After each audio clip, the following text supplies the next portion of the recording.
Bonjour! En protestation contre les vidéos IA mal recherchées sur YouTube, surtout concernant l'histoire des pratiques tortionnaires, je vais y mettre mon grain de sel 100% humain. Commençons donc par aborder une pratique historiquement très européenne, la flagellation de verge ou birching en anglais. Pour les considérations botaniques, je me servirai d'encyclopédies en ligne car je ne peux pas rassembler toute une bibliographie sur tout. Pratiquement tout l'hémisphère nord possède des bouleaux à la fois souples et rigides.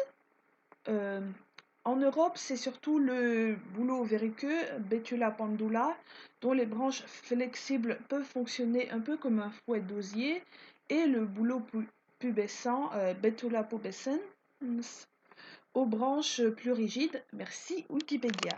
Le nord de l'Amérique du Nord contient des espèces telles que le bouleau à papier, le bouleau jaune et le bouleau gris.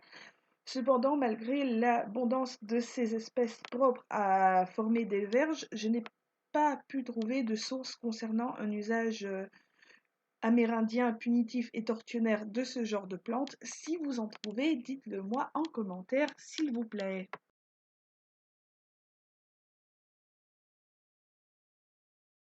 Ainsi, l'utilisation de verges pour fouetter était une pratique profondément européenne, non pas par une perversité propre, mais en conséquence végétale disponible et d'une vision du monde profondément chrétienne avec la pénitence. Prenons le cas de l'Ancien Régime.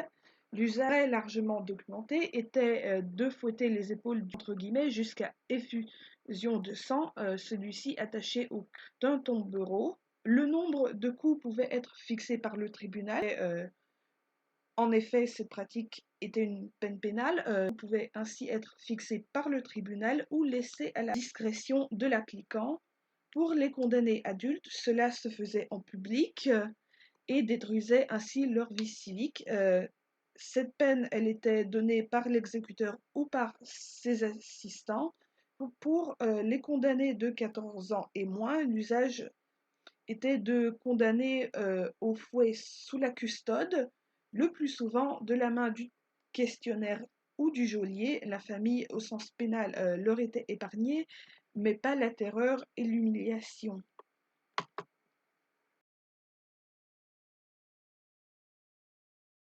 Les verges montrent un caractère institutionnel, que ce soit dans le cadre scolaire, judiciaire, voire universitaire, voir l'article du dictionnaire du fouet et de la fessée, université et collège, bien que le dit dictionnaire en atteste aussi un usage domestique, et c'est cet usage domestique que nous allons explorer prochainement.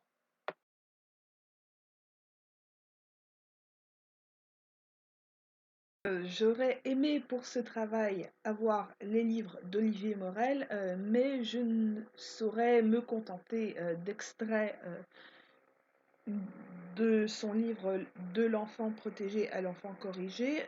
Et ce livre montre que la pratique de la fessée touchait tous les milieux sociaux.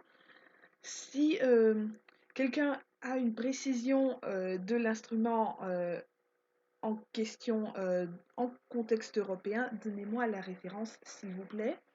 À cela s'ajoutent les réflexions et les recherches de Lloyd de Mause, que je trouve assez chauviniste et pessimiste, je dois dire, mais assez utile d'un point de vue historiographique, car il cite beaucoup ses collègues, et ses théories convergent avec celles d'autres historiens.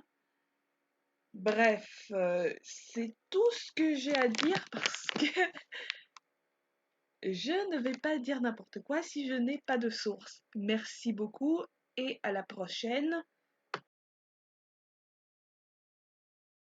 Grève à boire, grève grouille, file ma quenouille, file sa corde au bourreau qui siffle dans le préau. Grève grouille, grève à boire. Ah, la belle corde de chanvre se met d'ici jusqu'à Vanvre. Du chanvre et non pas du blé, le voleur n'a pas volé. La belle corde de chanvre. Grève grouille, grève à bois, pour revoir la fille de joie. Pendre au gibet chassieux, les fenêtres sont des yeux. Grève grouille, grève à bois.